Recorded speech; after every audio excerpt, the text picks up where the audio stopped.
That first question that you asked in the first debate, you had worked on it, and your team had worked on it obviously for a long time. Did you know what it was going to set off? Did you know what would follow? I don't think I could have ever imagined what would come after that question. I knew he probably wouldn't like it, right? Because Trump had already shown himself to be a little sensitive to, tough questions. He had already called you up. We had had a tough exchange on the Monday before that Thursday debate. He was angry about a segment I had done the prior week involving his divorce from Ivana Trump. Right, allegations that she had made during that divorce. Right, she was claiming back in that divorce that he had raped her. She recanted those allegations fully, and then the Daily Beast did a story reviving it that prior week, and I put on the Daily Beast reporter to give him a hard time about, it's 30 years old, she recanted, what are you doing? Well, Trump didn't like it getting any airtime at all, and he called me. He insisted that I call him the Monday before that Thursday debate, and when I did, it did not go well. You say in the book that he threatened you. He did. So he was very angry that I'd aired that segment, and I said, look, I did you a favor. Nobody was even telling the other side of that. They were just accepting this as a relevant story. He didn't see it that way, and ultimately I said, look, Mr. Trump, you don't control the editorial in the Kelly file. And that was it. He said, that's it. You're a disgrace. You ought to be ashamed of yourself. And then he said, oh, I almost unleashed my beautiful Twitter account against you, and I still may. And that was 4 days before the presidential debate, at which I knew I was going to open with a tough question about women, not about Ivana Trump, but about women. So, going in, I had some nerves because I had a feeling he wouldn't like it, but I had to do my job. I want to play that moment just for not that every viewer in the world doesn't see it already, but let's just play that. You've called women you don't like fat pigs, dogs, slobs, and disgusting animals. Your Twitter account... Only Rosie O'Donnell. No, it wasn't. Your Twitter account...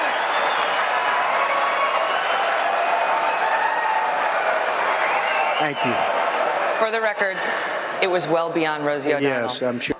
You once told a contestant on Celebrity Apprentice it would be a pretty picture to see her on her knees. Honestly, Megyn, if you don't like it, I'm sorry. I've been very nice to you, although I could probably maybe not be based on the way you have treated me, but I wouldn't do that. Looking at it now, what do you think? What I thought in the moment, which was that was a veiled threat, and I understood why he was suggesting I hadn't been nice to him.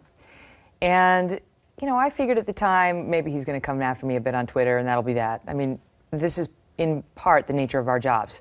Sometimes politicians are unhappy with our coverage, and you have to take it.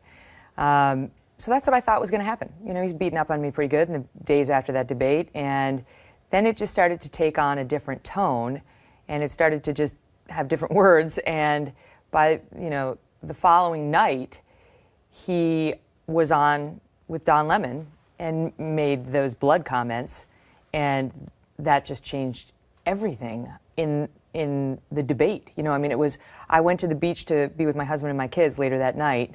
I saw Don that night. Normally I'm not watching him. I love Don, but I saw him that night because we pre-taped the Kelly file, and Trump had insisted that he go on at 9 o'clock on CNN across from me. You guys let him go on commercial-free for 30 minutes, and we still beat you. Not you, it was Don. And that's when he made those comments. So I got in the car to go to the beach after that, and I was looking through my phone, and just the internet lost its mind over those comments. And I see these politicians tweeting out, I stand with Megyn. It was like, what the, the presidential candidates. And just things would never be the same again. It was just You ended up with security. I mean, you had to even go to Disney World, I think, with your family. You had to have a security. We had security guards the whole year.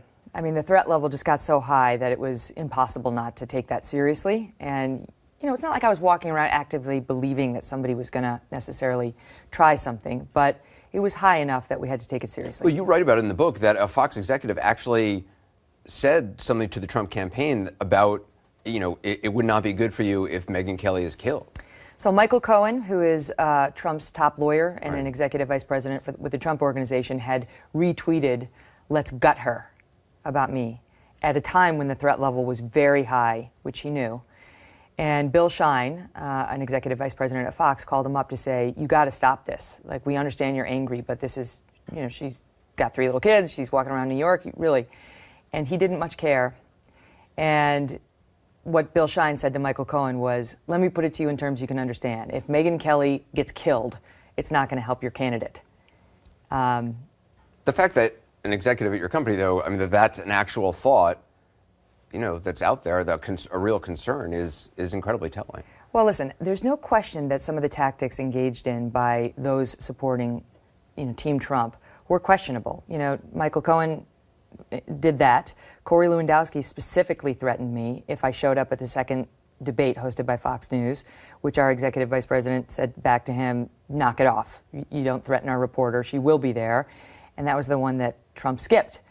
And it went on from there. I mean, even as recently as right before Donald Trump won, his online social media guy issued another threat saying, wait till you see what happens to her after this election. But you took that as a threat, as a personal threat, or as a professional threat? Listen, I don't take it that serious. It's Trump's golf caddy who now runs his online services, right? So I was like, he's trying to get my attention, I guess. But the point is, these are not your normal tactics that we see in a presidential race unleashed against a journalist who asked a tough question.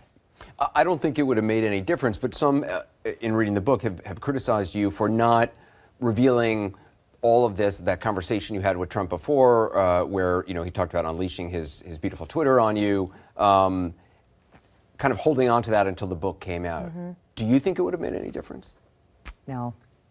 I mean, do you think if the Access Hollywood tape didn't make a difference and the 12 female accusers didn't make a difference and the Khan family and Judge Curiel, none of that mattered, that he mentioned his beautiful Twitter account was going to be a game changer?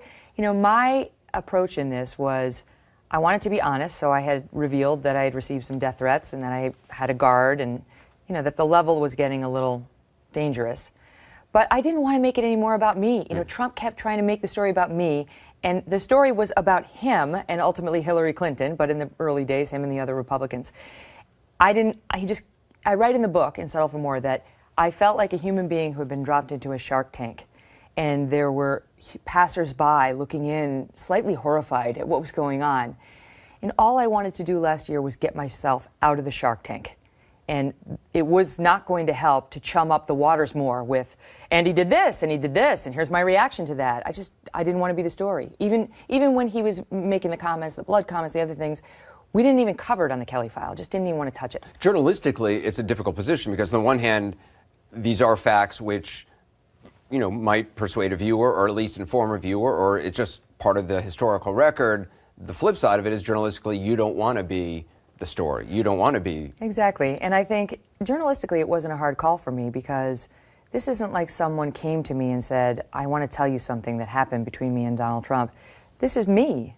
We're under no obligation to report our own personal experiences just because we also happen to be journalists. In that regard, we're sort of half private citizen where it's up to us whether we want to reveal our personal stories. Donald Trump, early on the primary season was talking about how he could be presidential, he can be however he wants. Do you think he's going to change significantly? He's still tweeting, just today against the New York Times. Do you think that changes? I mean, do you feel like what President Trump is going to govern like, what he's going to be like? No, no. I don't know. I'm fascinated to find out. It's going to be a great story to cover. But, look, he's 70 years old. I don't know a lot of 70-year-old men who change from the way they used to be, and I think generally past his prologue. So I think he's probably going to be very much the same, although he might try to rein himself in a little bit. I think, hopefully, with respect to some of his dicier rhetoric, he will be lifted up by the office. And I'm hoping that the power of it and, just the majesty of it, if you will appeal to his better angels. Just briefly, because we're almost out of time, the entire Roger Ailes harassment, not only towards you, but to so many women there. I mean, it's hard looking from the outside in to imagine that could have gone on so long from the top down. I mean, I feel like if that was happening here in this company, it's just a different setup. Mm-hmm. I don't know that the top has that much power that it did under Roger Ailes. I saw something Bill O'Reilly said, I guess he's promoting a book saying something about, you could have gone to HR. It seemed like Roger Ailes controlled HR. I mean, and that's the situation, many women face. It's not so easy to just say, oh yeah, well, I'll just go to, a superior and tell them. Thank you for recognizing that. That's exactly right. And I lay it out in the book because I think this is a real problem at many companies, and I want people to be put on notice. I'm hoping CEOs will hear this message and say, you know what, man, maybe I have set this problem in my own company, and I got to provide a safe off-ramp for women who feel too scared to report it. They don't always feel comfortable going to the general counsel or to HR. You got to have somebody, I would say, outside of the company who doesn't depend on the CEO for his or her paycheck, to whom the women, and it can happen to men too, can go to report. And at Fox News, it's very true that Roger Ailes was very much a king of sorts. And this is all laid out in the book in that he had founded the company, he had co-founded the company, and he had loyalists placed throughout the company, and he demanded loyalty. I mean, O'Reilly speaks of loyalty.